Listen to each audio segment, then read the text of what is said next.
Está começando o programa Empresas e Profissionais do Paraná NET.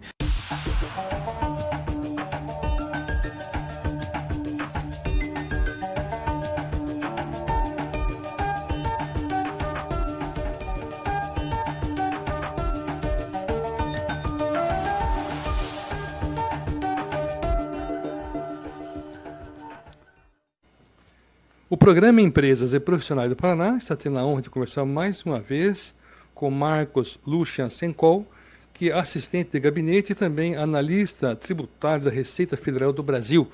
Nós estamos aqui na Avenida 15 de Novembro, 527, na cidade de Maringá. E nós vamos conversar com ele sobre um tema importantíssimo, que é ganho de capital. Olá, Marcos, tudo bem? Tudo bem. Vamos conversar sobre este assunto aí que é importante para todos nós, né? Já que em diversos momentos da vida a gente se depara com essa situação e precisa agir corretamente de acordo com o que a lei determina. Realmente é um tema muito interessante, mas muito delicioso também. Quem que não quer se enquadrar nessas normas de ganho de capital? Todos nós. Mas, Marcos, quais são as novidades que você pode passar para Maringá e região? Bem, em relação ao ganho de capital, já existe há muito tempo, né? O que ocorreram nesses últimos anos foram novas leis que fizeram promover algumas alterações, seja incrementando o valor do imposto, né? Aumentando alíquotas para algumas faixas, como também concedendo isenções, né? Em geral, o ganho de capital é a diferença entre o custo de aquisição de um bem e o valor de sua alienação, de sua venda, quando esse valor é positivo. Quando se vende um bem por um valor menor daquele do custo, evidentemente não há o ganho de capital. Nós vamos, naturalmente, é um assunto importantíssimo, um pouco extenso, e hoje nós vamos nos prender, com sua permissão, claro, para falarmos sobre o mercado imobiliário. Em relação a esse ganho de capital na área imobiliária, como é que se procede? Bom, primeira coisa, os valores de venda de imóveis, apesar de dificilmente serem inferiores a R$35 mil, mas se o valor da venda for inferior a 35 mil ou até 35 mil, não há que se falar em ganho de capital. Quando o valor da venda é superior a 35 mil, então nós vamos verificar se há ou não o ganho de capital. Apesar de a legislação ter bastante peculiaridades e situações diversas, há um programa que a Receita disponibiliza para os contribuintes que faz todo o cálculo verificando se há ou não imposto de renda sobre o ganho de capital a pagar. Mas basicamente deve-se verificar o custo do imóvel que deve estar na sua declaração de imposto de renda, e é importante dizer que o custo do imóvel não pode ser atualizado. O custo do imóvel é aquele que foi efetivamente pago quando da compra do imóvel, ou se for um imóvel que o contribuinte construiu, ele deve guardar ali todos os documentos dos gastos, e todos os gastos somados constitui-se o custo desse imóvel. E o valor da venda é efetuado real quando se efetua esta alienação. Então, a diferença vai se aplicar à alíquota de 15%, e aí tem uma novidade, caso o valor de venda da alienação seja de até, ou melhor, o ganho apurado seja de até 5 milhões de reais.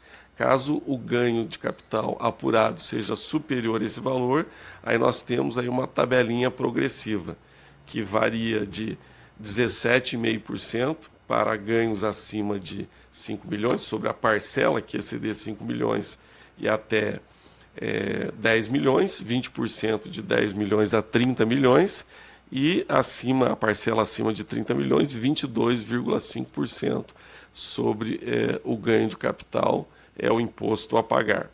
Agora, por outro lado, também existem isenções, né? A primeira delas é se o valor da venda do imóvel, residencial ou não, seja de R$440 mil e é o único imóvel que o contribuinte tem, e nos últimos 5 anos que antecederam essa venda, ele não efetuou a venda de nenhum imóvel, então ele está isento do imposto de renda sobre o ganho de capital eventualmente apurado. Essa é a primeira isenção. A outra isenção é para imóveis adquiridos há muito tempo. Então, os imóveis adquiridos até 1969 também estão isentos a uma redução de 100% do valor do imposto sobre o ganho de capital.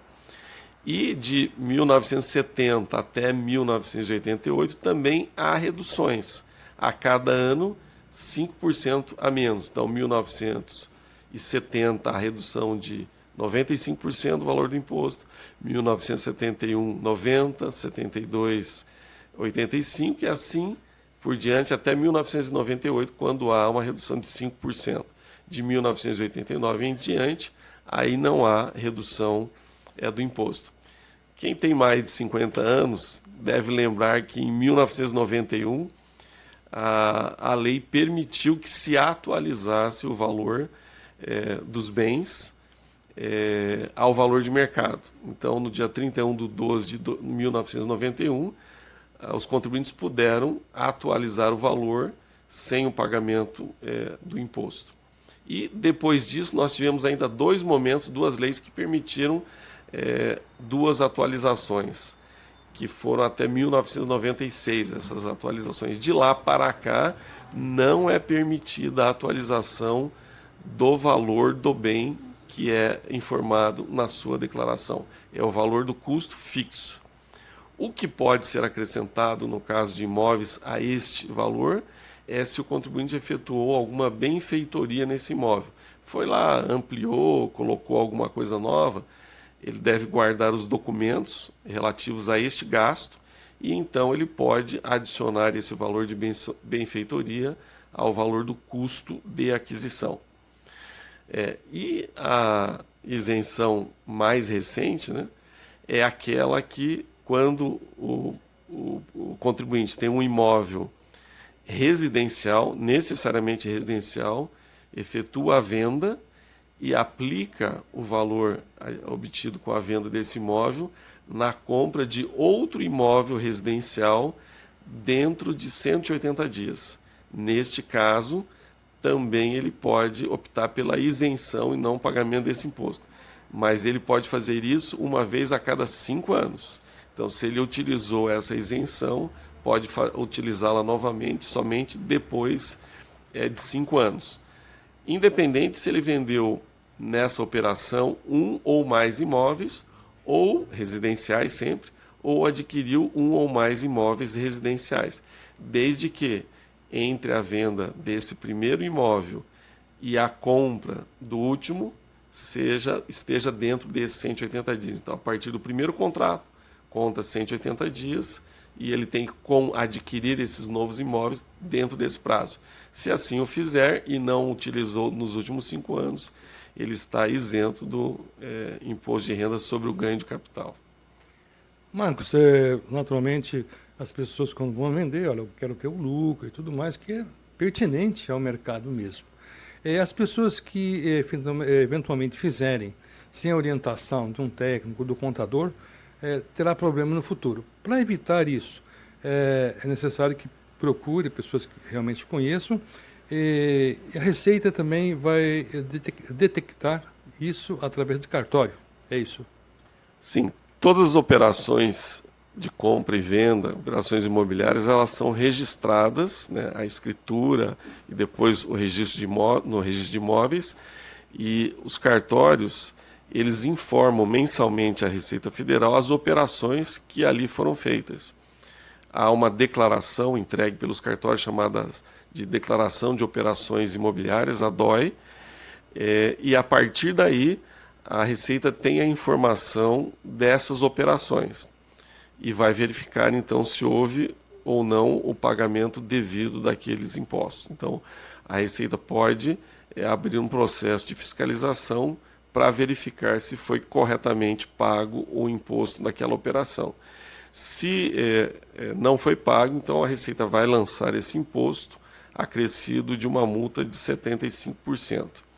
e dos juros Selic, né, normais pelo pagamento posterior em atraso do tributo. Mas não é preciso acontecer isso, né? A Receita coloca à disposição do contribuinte todas as informações no seu site, que é o receita.economia.gov.br. Você tem ali a legislação, tem ali perguntas e respostas sobre o assunto, onde você pode sanar as suas dúvidas relativas a essa matéria. Agora, se ainda restar alguma dúvida, nós temos ainda o plantão fiscal aqui na Delegacia da Receita Federal em Maringá, no período da tarde, a partir da 1h30. Marcos, muito obrigado. Realmente foi maravilhoso ter esse conhecimento, repassar isso para os consumidores, aos contribuintes. E realmente é muito honroso para nós estarmos tendo essa informação também. Queremos deixar à sua disposição para as suas considerações finais. Ok, muito obrigado também pela oportunidade de conversar sobre o assunto e dizer que estamos à disposição aqui e para os contribuintes, né, procurar as orientações e fazer os contratos dentro do que realmente aconteceu, recolher o tributo se devido para que ele fique tranquilo.